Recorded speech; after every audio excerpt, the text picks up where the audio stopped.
एक बार की बात है, शंकर नगर में एक मोहन नाम का बिरयानी वाला रहता था। वो बहुत ही स्वादिष्ट और गर्मा गर्म बिरयानी बनाता था। उसकी बिरयानी दूर दूर तक मशहूर थी और उसकी दुकान पर हरदम भीड़ रहा करती थी। एक बार रात में मोहन की दुकान पर, अरे मोहन भैया, क्या बिरयानी बनाते हो यार तुम। मन करता है बिरयानी के साथ साथ थाली भी खा जाऊं। अरे नन्हे भैया, लेट खाओगे तो सुबह दिक्कत होगी टॉयलेट में। आप सिर्फ बिरयानी ही खाओ। नन्हे और मोहन की बात वहीं खड़ी चुड़ैल सुन रही होती है।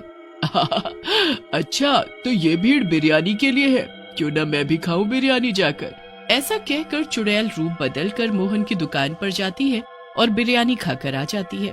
अरे वाह, सही में बहुत ही बढ़िया और स्वादिष्ट बिरयानी है, मजा ही आ गया।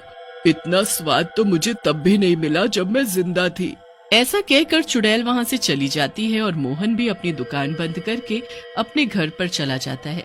लेकिन भुक्खड़ चुड़ैल को रात में फिर से बिरयानी खाने का मन कर जाता है। अरे यार, ये बिरयानी खाने का मन फिर से क्यों कर रहा है? क्या करूं? एक काम करती हूँ, उस मोहन नाम के बिरयानी वाले के यहाँ से खाकर आ जाती हूँ। चुड़ैल बिरयानी के लालच में मोहन के घर पर पहुँचती है। वहाँ मोहन और मोहन की पत्नी रज्जो बिरयानी खा रहे होते हैं। वैसे एक बात बोलूं पिंकी के पापा, तुमको मर्द नहीं औरत बनना चाहिए था। क्या मस्त खाना बनाते हो। रज्जो की बात सुनकर मोहन हंसते हुए कहता है। अरे मेरी रज्जो डार्लिंग, इस घर की मर्द तो तुम ही हो। चलो तुम खाओ, मैं जरा बाहर घूम कर आता हूँ। ऐसा कहकर मोहन वहाँ से चला जाता है। चुड़ैल घर के अंदर घुस जाती है और रज्जो के अंदर समा जाती है। रज्जो की आंखें डरावनी और लाल लाल हो जाती हैं। इस रज्जो के शरीर में रहूंगी तो रोज बिरयानी खाने को मिलेगी, मुझे मजा ही आ जाएगा। फिर चुड़ैल रज्जो के शरीर में घुसकर सारी बिरयानी खा जाती है। उसके बाद तो रज्जो मोहन से हर रोज बिरयानी पकवाती और रोज खाती। रज्जो की बदली हुई आदतें देखकर मोहन को शक होता है और वो रज्जो से पूछता है। अरे रज्जो, तुम पिछले कई दिनों से रोज बिरयानी खा रही हो, तुम्हारा कुछ और खाने का मन नहीं करता? मैं तो बिरयानी खा कर और देख देख कर परेशान हो गया हूँ। मोहन की बात सुनकर रज्जो मोहन से बोलती है। अब तुम बोर हो गए हो तो हम क्या करें? हम खाए भी नहीं अपनी मर्जी का। जब तक मेरा मन है मैं बिरयानी खाऊंगी, समझे? अब जाओ अपना काम करो। रज्जो मोहन को डांट कर वहाँ से चली जाती है। मोहन भी अपने काम पर लग जाता है। एक रात चुड़ैल बाहर निकलती है और रज्जो से बोलती है। अरे रज्जो, तू तो बड़ी ही किस्मत वाली है। क्या मस्त बावर्ची पति मिला है तुझे, क्या मस्त मस्त बिरयानी बनाकर खिलाता है तुझे। चुड़ैल की बात सुनकर रज्जो कहती है। चुड़ैल, तुम कहाँ से आई हो और यहाँ क्या कर रही हो? मैं जहाँ कहीं से भी आई हूँ, लेकिन अब मैं तेरे शरीर में ही रहती हूँ और जब तक मेरा मन करेगा मैं तेरे शरीर में ही रहूंगी, समझी क्या? चुड़ैल की बात सुनकर रज्जो चुड़ैल से बोलती है। नहीं नहीं चुड़ैल जी, ऐसा मत करिए, मुझे जाने दीजिए। लेकिन चुड़ैल फिर से रज्जो के शरीर के अंदर समा जाती है। इस तरह कई दिन बीत जाते हैं। एक दिन मोहन बिरयानी बनाने की तैयारी कर रहा होता है, तभी वहाँ रज्जो आती है और बोलती है। अरे क्या हुआ जी, अभी तक बिरयानी नहीं बनाई आपने? चलो आज मैं भी देखती हूँ आप बिरयानी कैसे बनाते हैं। रज्जो की बात सुनकर मोहन गुस्से में आ जाता है और बोलता है।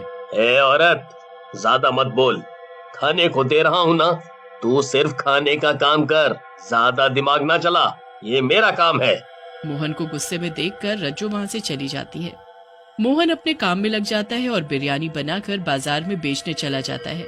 ये मोहन बिरयानी बनती देखने के नाम पर इतना क्यों उछल रहा है?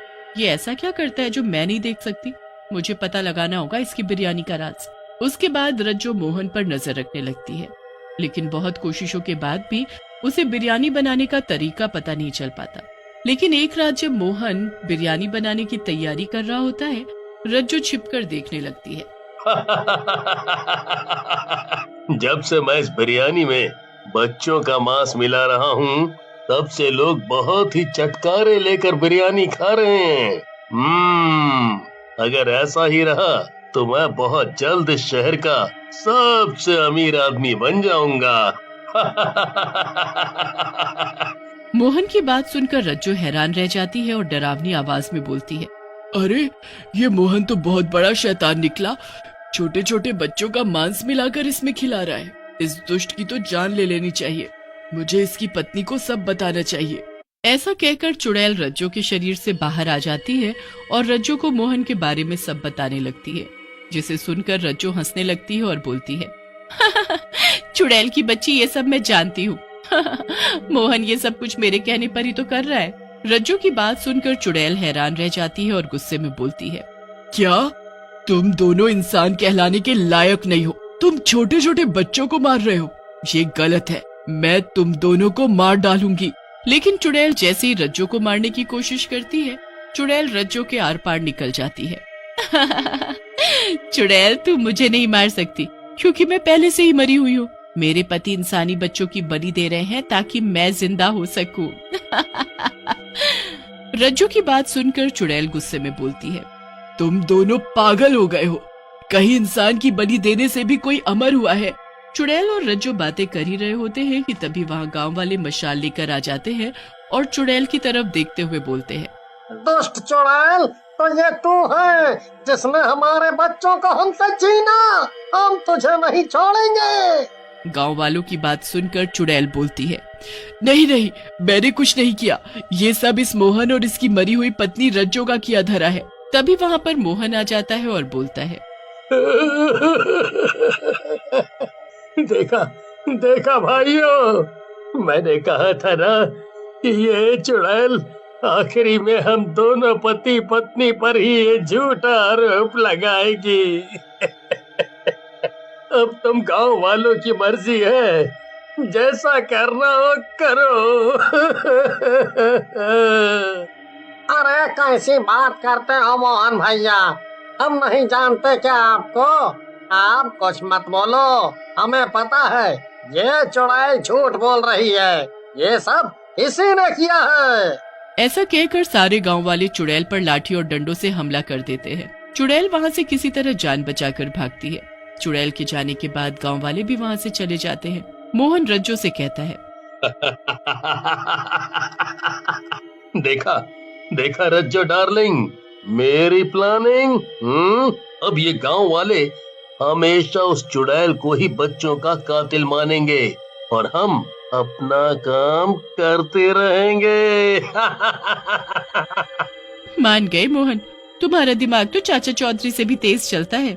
उधर चुड़ैल जंगल में चली जाती है। ये गांव वाले तो मुझे अपना दुश्मन मानकर बैठे हैं, जबकि मैंने कभी किसी इंसान की जान नहीं ली। मैं क्या करूं? चुड़ैल सोच में पड़ी थी। तभी उसे एक साधु बाबा तपस्या में लीन दिखते हैं। ये बाबा बहुत ही पहुंचे हुए लग रहे हैं, क्यों ना उनसे इस बारे में बात करूं, शायद यही कोई रास्ता निकाल पाए। फिर चुड़ैल बाबा के उठने के इंतजार में उनके पैरों के पास बैठ जाती है।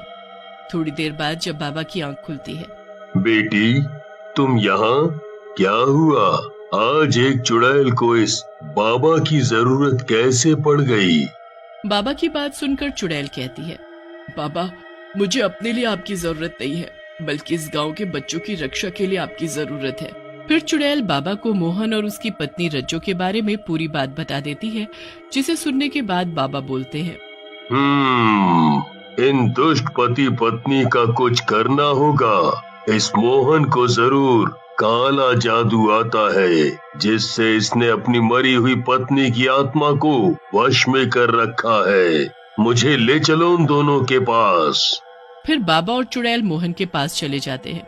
मोहन बाबा और चुड़ैल को देखकर बोलता है, पहली बार साधु और चुड़ैल को साथ में देख रहा हूँ।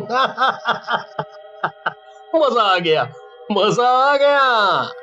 मोहन ज्यादा ही मत कर और अपनी पत्नी की आत्मा को यहाँ से जाने दे और बच्चों की हत्या बंद कर, नहीं तो मुझसे बुरा कोई नहीं होगा। ऐसा कहकर बाबा अपने हाथ ऊपर करते हैं। उनके हाथों से एक तेज रोशनी निकलती है जो रज्जो के ऊपर पड़ती है। रज्जो वहां से गायब हो जाती है। ये देख मोहन गुस्से में आग बबूला हो जाता है। ये क्या किया बुड्ढे? मेरी मेहनत बर्बाद कर दी, मेरी पत्नी की आत्मा को यहाँ से भेज दिया। अब तेरी बारी है। ऐसा कहकर बाबा एक त्रिशूल से मोहन की गर्दन काट देते हैं। बाबा, आप धन्य है, आपने कितने मासूम बच्चों की जान बचा ली, नहीं तो ये दुष्ट उनको ऐसे ही मार डालता। फिर चुड़ैल और बाबा अपने अपने रास्ते पर चले जाते हैं। वैसे ही अपने चैनल की भी बना रहे हैं वीडियो